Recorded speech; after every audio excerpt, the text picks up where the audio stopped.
RUU Cukai Pelancongan Pindaan 2022 bolehkan fasilitasi diberikan kepada pembayar cukai. 3 aspek utama jadikan Malaysia hub ICT.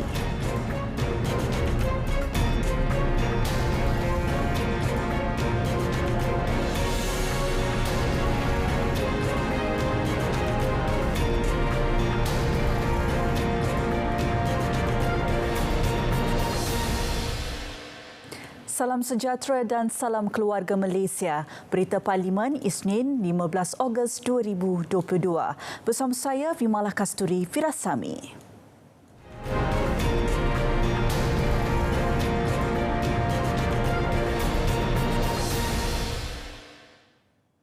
Saudara, rang Undang-Undang Cukai Pelancongan Pindaan 2022 juga diluluskan Dewan Negara petang tadi. RUU Cukai Pelancongan Pindaan 2022 dilakukan bagi memasukkan peruntukan baharu yang membolehkan fasilitasi tertentu diberikan kepada pembayar cukai ketika kecemasan awam atau krisis kesihatan awam. Timbalan Menteri Kewangan II Yang Mani Hafiz Musa memberitahu Dewan disebabkan krisis kesihatan awam yang berlaku seperti pandemik COVID-19, ramai pemain industri tidak dapat membuat bayaran cukai dalam tempoh yang ditetapkan. Dan kesannya menyebabkan cukai yang dibayar selepas tamat tempoh tertakluk kepada penalti lewat bayar.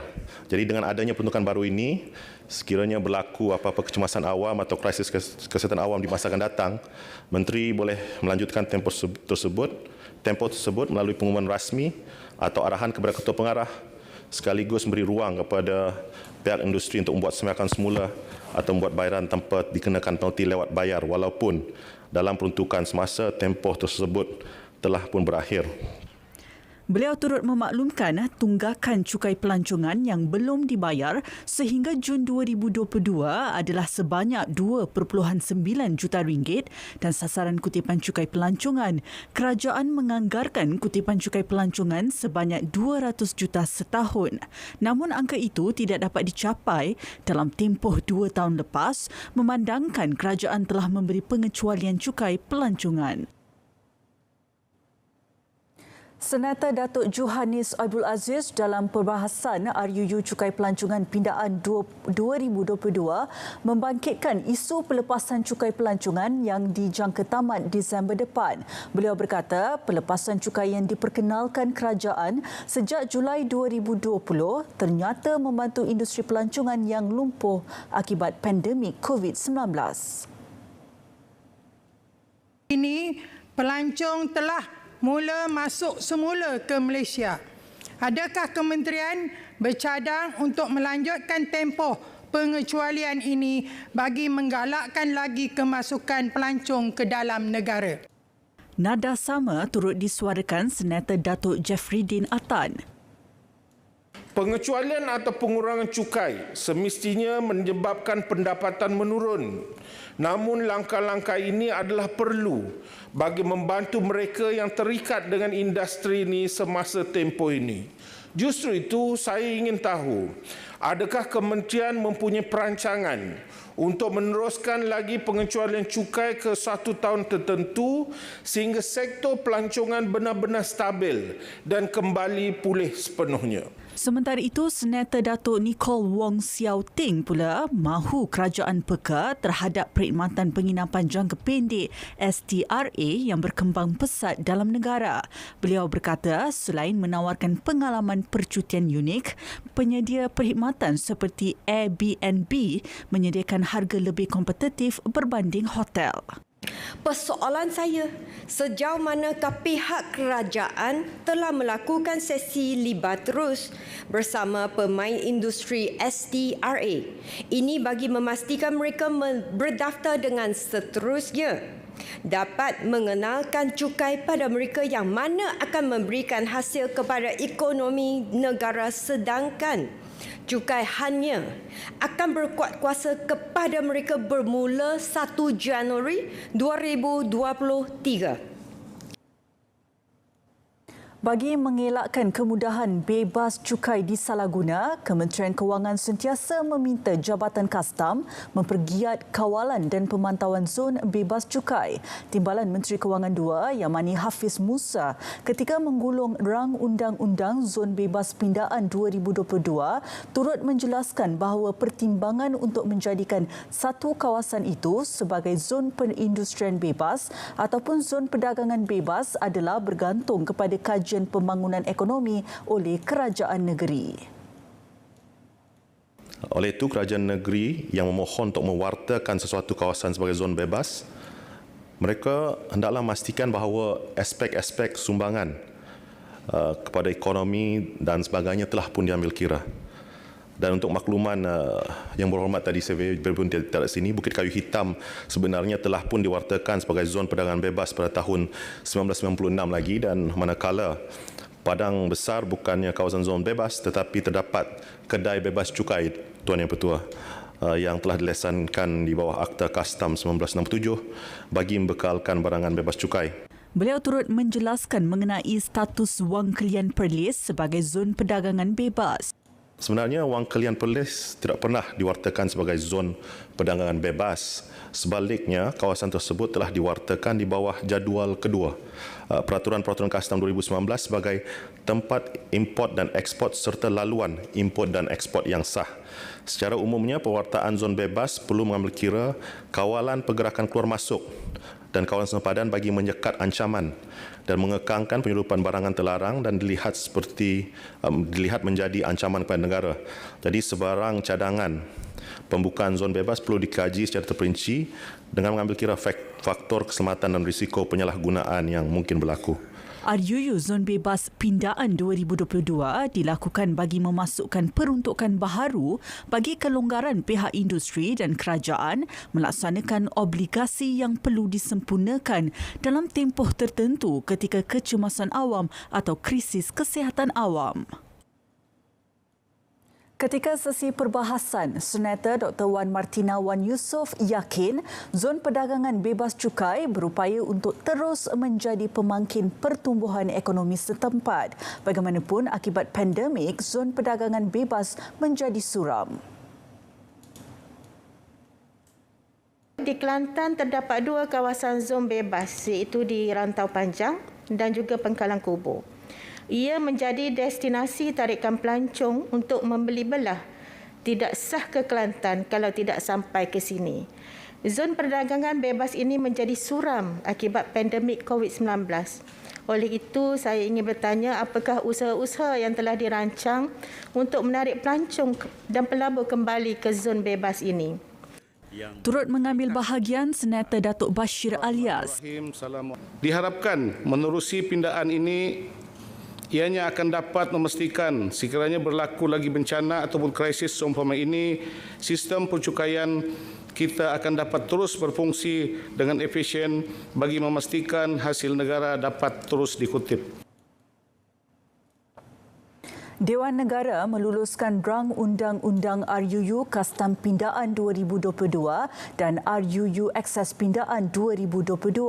Timbalan Menteri Kewangan II, Yamani Hafiz Musa, ketika menggulung usul perbahasan RUU Kastam Pindaan 2022 berkata, peruntukan baharu yang dimasukkan membolehkan fasiliti tertentu diberikan kepada pembayar cukai ketika kecemasan atau krisis keselamatan awam. Menurut beliau lagi, pindaan juga bersifat positif dan memberi manfaat kepada pembayar cukai supaya mereka dapat menunaikan obligasi di bawah akta berkenaan. Menjawab cadangan pelaksanaan semula GST, Yamani Hafiz memaklumkan kerajaan masih lagi mengkaji kesesuaian melaksanakan semula cukai tersebut.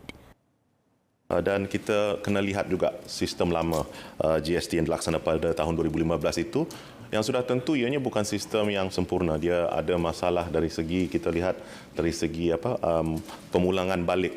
Mereka yang sudah terlebih bayar dan kita kena pulang balik, ada yang mengambil masa yang terlalu lama, tapi kita kena lihat perkara itu. Dan kajian juga kita jalankan yang kita lihat ialah tentang kesan untuk mengenalkan sistem ini ke atas ekonomi dan kepada kos sara hidup, kepada kesan cukai ke atas harga barang serta keupayaan menangani apa yang dikatakan oleh ahli yang berhormat tadi, kegiatan ekonomi gelap. Sementara itu, menggulung perbahasan RUU Akses Pindaan 2022, Yang Mani Hafiz menjelaskan pindaan juga akan memanfaatkan pembayar cukai menyempurnakan obligasi mereka di bawah Akta 176 dan perundangan subsidiarinya. Dan pindaan prescribed form kepada bentuk dan cara yang boleh ditentukan oleh ketua pengarah itu adalah pelbagai jenis borang eksis yang digunakan pada masa ini tidak lagi perlu ditetapkan di bawah peraturan, sebaliknya boleh diterbitkan dalam bentuk ketetapan umum yang disiarkan melalui portal rasmi Jabatan Kastam. Dan secara tidak langsung ia akan memudahkan pihak industri untuk membuat rujukan secara berpusat. Pada sesi perbahasan RUU Kastam Pindaan 2022, kerajaan dicadang mengembalikan sistem cukai barangan dan perkhidmatan GST sebagai satu cara efektif menambah pendapatan negara. Menyifatkan cukai itu seperti pukat tarik berjaring halus, Senator Muhammad Effendi Mohamad yakin isu culas membayar cukai dapat dielakkan jika sistem pencukaian tersebut dilaksanakan semula. Jadi seamat malang dan rugilah sekiranya kita hanya mengekalkan perkhidmatan, cukai perkhidmatan tetapi tidak mengangkumi format cukai GST yang pernah kita amalkan dalam tempoh 2 tahun. Kita jangan soal siapa yang memperkenalkan. Kalau dianya baik, kita terima. Sementara itu, Senator Datuk Dr. Zulkifli Mohamad Al-Bakri mengesyorkan Jabatan Kastam dan Kementerian berkaitan mengambil langkah proaktif mengatasi isu integriti yang menyumbang kepada masalah ketirisan hasil negara. Saya mengesyorkan antaranya sekurang-kurangnya dikursuskan yang terkait dengan kerohanian, sivik yang bersifat berkala kerana ia membabitkan modal insan, begitu juga integriti. Sementara itu, pada sesi perbahasan RUU Akses Pindaan 2022, pihak berkuasa diminta terus meningkatkan penguatkuasaan terhadap kegiatan penyeludupan, khususnya melibatkan barangan bersubsidi. Senator Nuridah Muhammad Saleh menegaskan, subsidi barangan tertentu sebenarnya memangsakan rakyat sendiri kerana kemudahan disediakan kerajaan untuk warga negara dirampas rakyat asing, khususnya Thailand. Katanya, perbezaan harga yang ketara menyukarkan pihak berkuasa membanteras kegiatan berkenaan. Oleh itu, bagaimana dengan peluasan kuasa yang diberikan kepada ketua pengarah? Ya, adakah dapat memastikan isu penyeludupan ini ditangani dan adakah wujud mekanisme khusus dan baru bagi menangani melalui pindaan ini?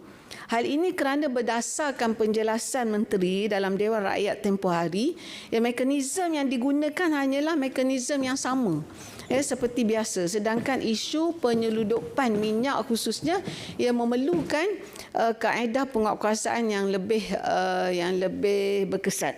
Dalam perbahasan sama, Senator Datuk Paul Igai pula berharap pindaan RUU berkenaan tidak membuka ruang penyalahgunaan kuasa berlaku. Harap semua pindaan dalam pelbagai RUU kita sudah dan akan luluskan dapat memberi kesan positif kepada negara dan keluarga Malaysia.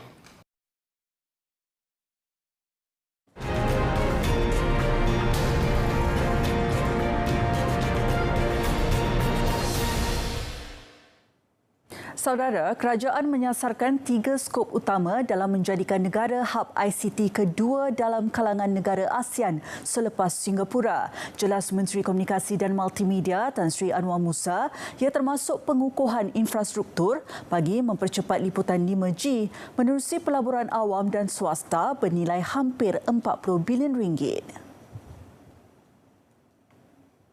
Cabaran untuk kita menyediakan infrastruktur, menyediakan pelaburan dan penyediaan tenaga kerja macam saya ulaskan tadi jauh lebih mencabar daripada negara-negara yang berkenaan. Pun begitu, negara kita telah mengambil keputusan untuk kita kedepankan program roll out 5G dan mempertingkatkan melalui satu pelaburan hampir kira-kira 40 bilion sektor awam dan swasta bagi meningkatkan kemudahan-kemudahan infrastruktur supaya matlamat kita ialah kita berada di tangga kedua daripada kalangan negara-negara ASEAN selepas Singapura.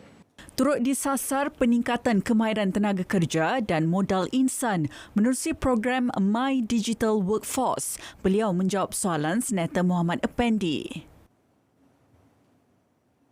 Purata kadar kebolehpasaran graduan bagi seluruh institusi pendidikan TVET di bawah Kementerian Pembangunan Luar Bandar mampu mencapai 87.67%.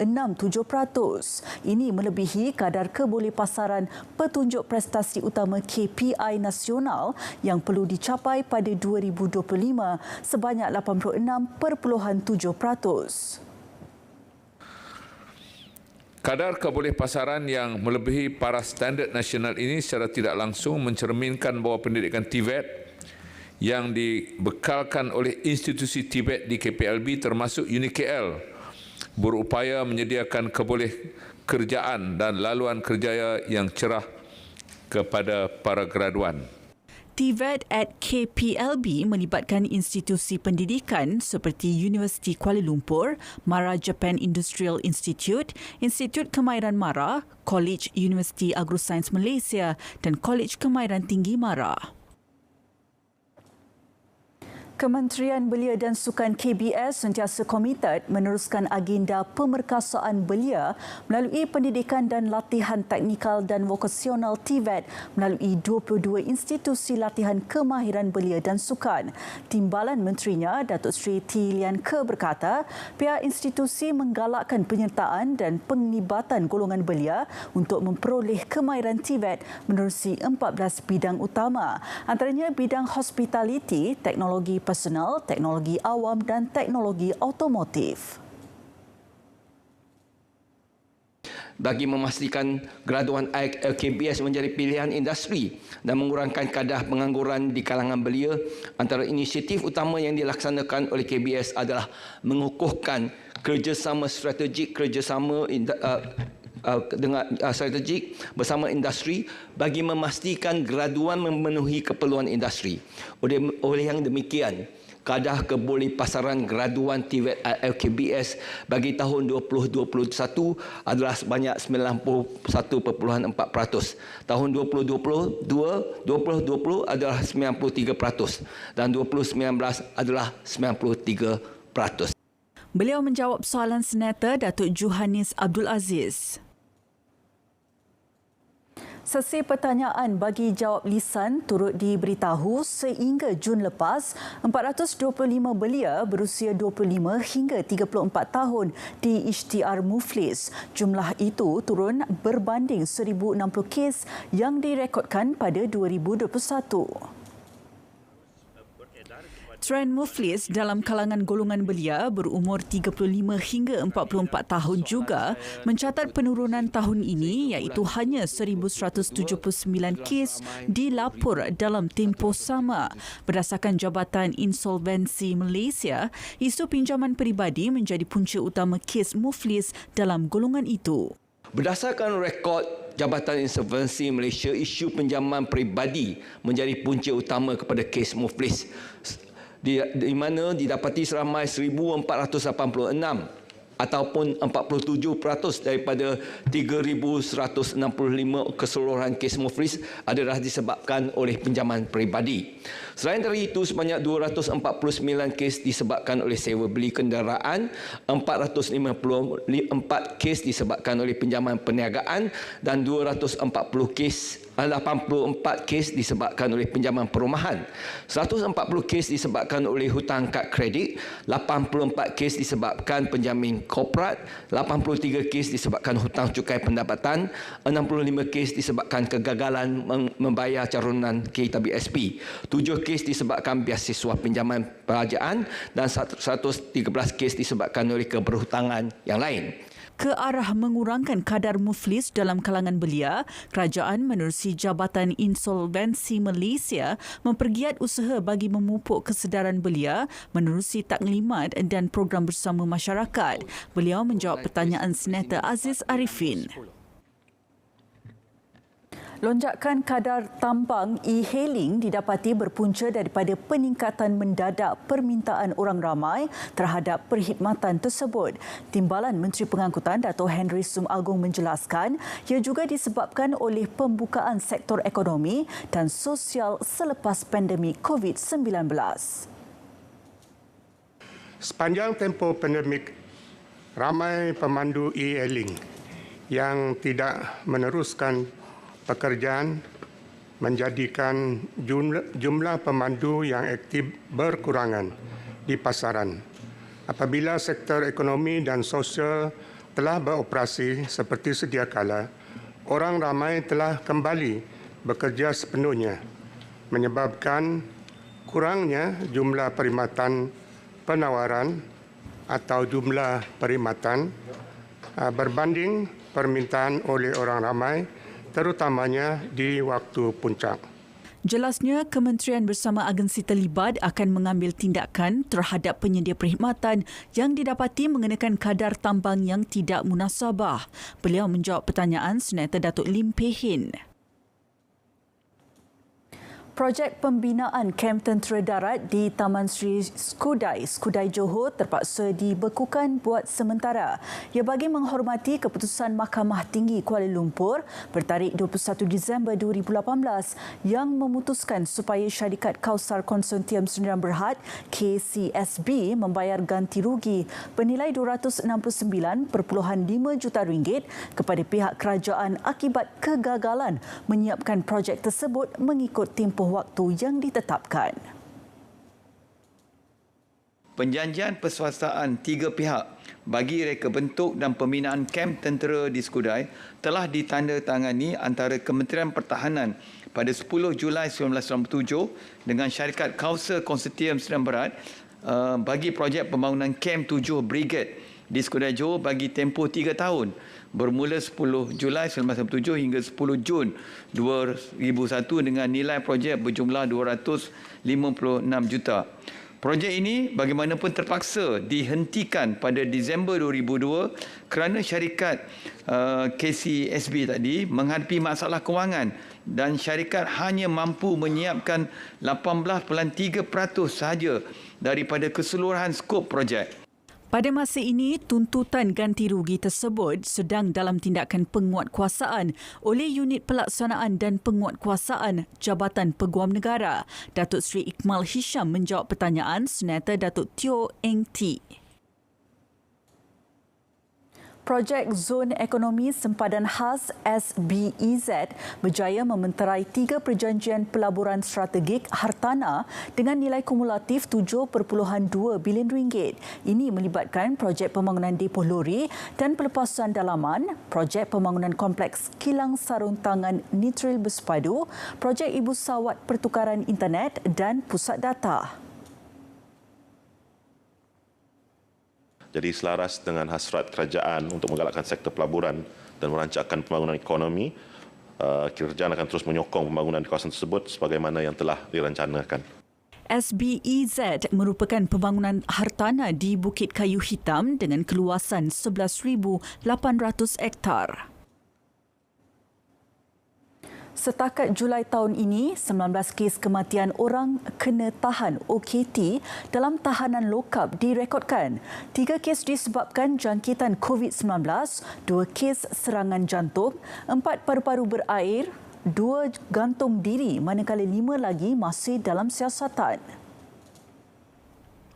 Timbalan Menteri Dalam Negeri 2, Datuk Jonathan Yassin memaklumkan penubuhan Jabatan Integriti dan Pematuhan Standard JIPS sejak Januari lalu dilihat proaktif bagi penambahbaikan mekanisme pengurusan lokap PDRM agar dapat dilaksana dengan lebih teliti dan berkesan. Saya ingin memberi jaminan tempat ini bahawa melalui Suruhanjaya Unit Siasatan Jenayah Kematian dalam tahanan yang dibuat sekarang pun, kita punya ada check and balance. Dalam 3 bulan, pihak unit ini ada mesyuarat dengan pihak Suhakam dan pihak Siap. Dan mereka kena bertanggungjawab dengan setiap laporan apa yang berlaku dalam tahanan. Jadi pada masa sekarang walaupun belum dilaksanakan badan seperti yang disadangkan sebentar tadi, namun kita juga ada check and balance dengan izin Tuan Yang Ketua untuk mengekang kematian di dalam lokap ini. Beliau menjawab soalan tambahan Senator Datuk Dr. Nyong Jeliong. Jelasnya 684 kamera litar tertutup turut dipasang di lokap balai polis, ibu pejabat daerah dan ibu pejabat kontijen bagi memantau aktiviti di lokap tahanan. Saudara, sebelum sesi persidangan siang tadi ditangguh, Timbalan Menteri di Jabatan Perdana Menteri, Parlimen dan Undang-Undang Datuk Mas Emriati Samsudin memaklumkan supaya Jawatankuasa Pilihan Khas menimbang terlebih dahulu pelantikan ahli Dewan Negara tidak pernah diamalkan oleh mana-mana negara Commonwealth yang mempunyai perlembagaan seperti Malaysia. Katanya cadangan supaya fungsi jawatankuasa itu untuk menimbang pelantikan ahli Dewan Negara adalah tidak selaras dengan perkara 40/1 Perlembagaan Persekutuan. Perkara mengenai pelantikan ahli-ahli Dewan Negara ini sebagaimana yang dinyatakan di dalam perkara 40/1 Perlembagaan Persekutuan adalah kuasa prerogatif Yang Amat Berhormat Perdana Menteri untuk menasihatkan Yang di-Pertuan Agong. Mengenai dakwaan tanggapan umum bahawa pelibatan ahli Dewan Negara hanya sebagai tangkap muat ataupun rubber stamp, ianya dilihat sebagai satu persepsi yang tidak benar. Ini kerana Yang Amat Berhormat Perdana Menteri telah pun mengambil kira pencapaian-pencapaian individu dalam cadangan mencalonkan ahli-ahli Dewan Negara kepada Yang di-Pertuan Agong. Terdahulu, Senator Dato' A. Kesavandas membawa usul mencadangkan pemilihan ahli Dewan Negara dipertimbangkan melalui Jawatankuasa Pilihan Khas dan separuh daripada pelantikan senator oleh Yang di-Pertuan Agong diagihkan kepada individu bukan bipartisan. Persidangan bersambung esok. Bekas Pengerusi PKR Negeri Sembilan, Datuk Dr. Ahmad Azam Hamzah mengangkat sumpah jawatan sebagai ahli Dewan Negara di hadapan Yang di-Pertua Dewan Negara Tan Sri Dr. Rais Yatim. Ini merupakan lantikan semula oleh Dewan Undangan Negeri DUN Negeri Sembilan berkuat kuasa pada 15 Ogos 2022 hingga 14 Ogos 2025. Datuk Dr. Ahmad Azam berasal dari Kemaman Terengganu, merupakan penolong pemangku Presiden syarikat Avin Farm Sdn Berhad dan mula bergiat aktif dalam politik pada 1998. Berkelulusan ijazah Dr. Falsafah Perubatan Veterina dari Universiti Pertanian Malaysia, beliau pernah menjadi pengarah pilihan raya Pakatan Harapan Negeri Sembilan pada 2018.